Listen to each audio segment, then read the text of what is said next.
Hello and welcome to Face Off here on France 24. Round one of the departmental election is this Sunday here in France, and the odds are pretty grim for the ruling Socialists. They could be eliminated in a number of places, either by the conservative opposition or by the far-right National Front, especially if, as expected, the turnout is very low. The far-right party of Marine Le Pen has indeed become the focus of this campaign, yet another sign that it is now a central player in French politics, including at the local level. With me to discuss this forthcoming election, Philippe Troll from Radio France Internationale and Jean-Marc Conin with the Figaro magazine. So this is a two-round election. The first round is this Sunday, the next round is the following Sunday, and the polls are showing that the National Front is riding high. Here is one of the latest polls that was taken. It shows that the National Front would garner 30% of the votes, followed by the opposition, the Conservatives, the UMP and the centrist party UDI with 29%, and the ruling Socialists trailing with only 19%. So again, this is a very local elections. We know one thing, the National Front will not win this election because it's a two-round local elections. Nevertheless, Jean-Marc Conin, this shows that the National Front, after winning the European election with some 25% of the votes, is now even higher in the polls and probably in the ballot box. Yes, maybe it might cross the line first past the post, as they say. Of course, it's not a first past the post system, as you mentioned, but the shock will be there because if the National Front is first on the list, it means that for a local election where they were not supposed to be very good, because usually you have an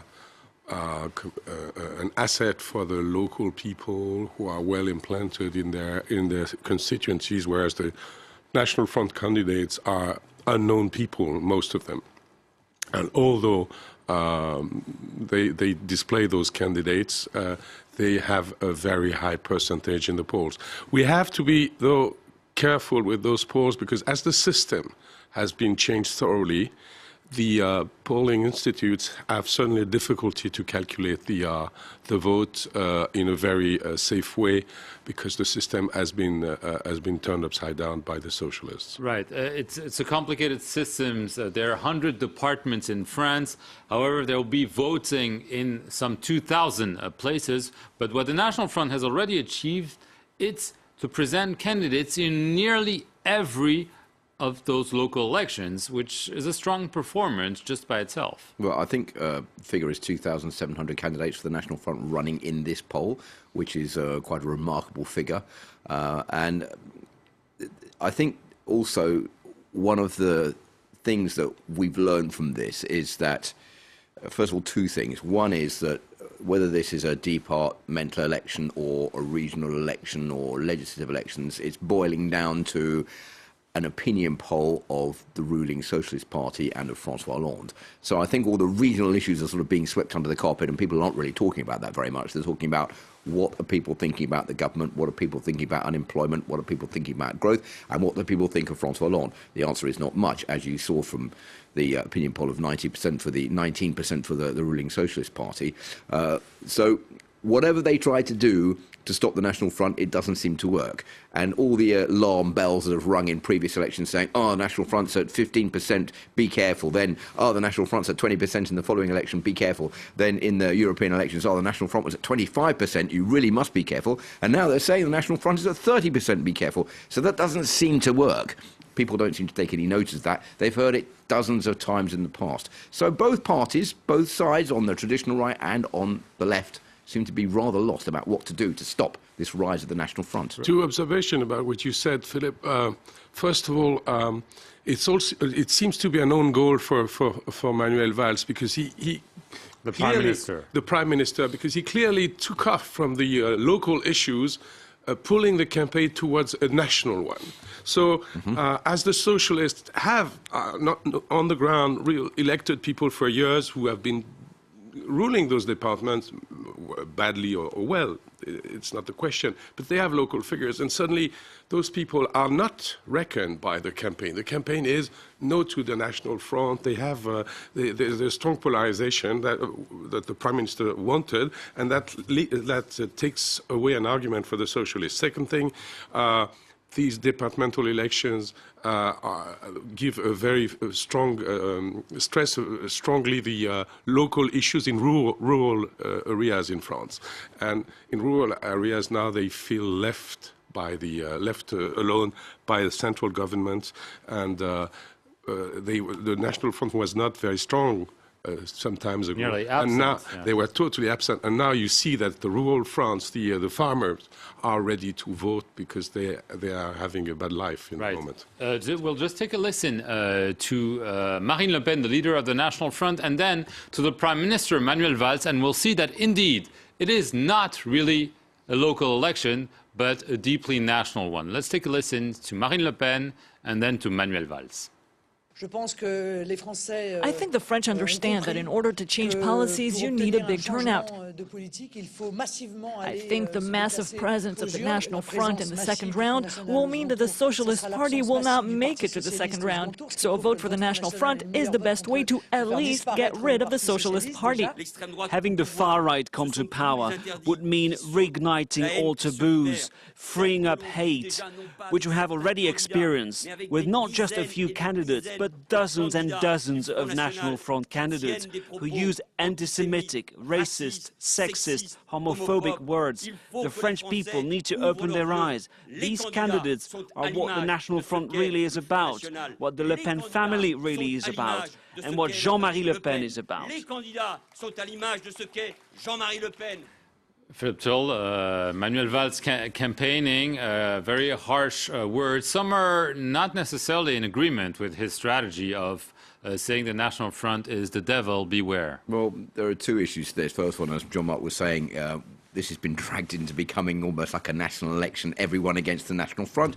It's not really working because, as I said, people have heard these speeches dozens of times before, and now they're a bit blasé towards it, all the French voters, just saying, well, they're he coming wants up to with unite the the same left. He wants because to one of the reunite issues is the left is divided. To bring together the Greens on one side and the far left on the other, but that isn't also very easy. But he's trying, I think, scare tactic to say, well, look, if we don't reunite, we're feeding support for the National Front. The big problem for the traditional parties in this country is to fight against abstention, because people are so bored with politics and they don't believe in politics anymore. There are those who will vote for the National Front as a measure of protest, and those who will refuse to vote because they don't believe in anything, and those who won't vote are obviously giving their support indirectly to the National Front. That's what the government is saying. There's two very interesting things at this election.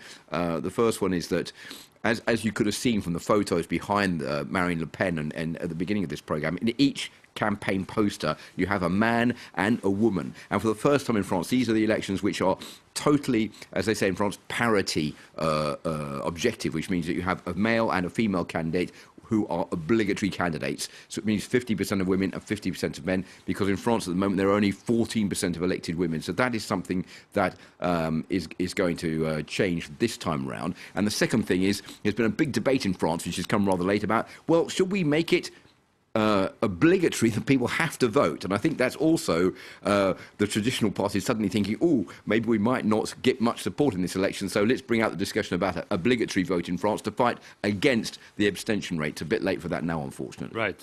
Just to come back to the results, François Hollande was hoping that there might be a rebound. However, his main problem is not so much losing that election, which is probably a given already, but to look ahead, because one of the problems is the left is divided, and if he wants to have a chance, even a small chance, of being re-elected, this cannot happen in the next presidential election in 2 years' time.